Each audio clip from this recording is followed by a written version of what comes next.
SB19's Pablo performs Beteta and Micah on It's Showtime. Nakisaya at naghatid ng pangmalakasang performance ang SB19 member na si Pablo.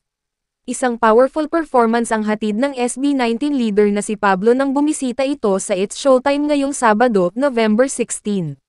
Inawit ni Pablo ang mga kanta niyang Bot Ata at Micah sa stage ng nasabing noontime variety show.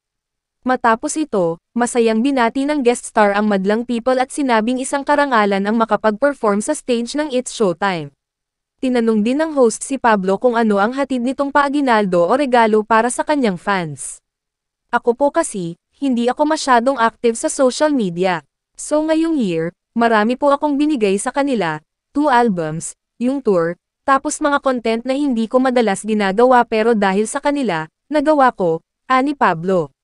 Matatanda ang kabilang si Pablo at ang iba pang miyembro ng SB19 na sina Stel, Josh, Ken, at Justin sa special guests ng Team Vice Ganda, Karil, at Ryan sa naganap na Magpasikat 2024. Samantala, napapanood si Pablo bilang isa sa coaches ng The Voice Kids sa GMA. Subaybayan ang It's Showtime tuwing Lunes hanggang Sabado, 12 noon, sa GMA, GTV, at iba pang kapuso platforms.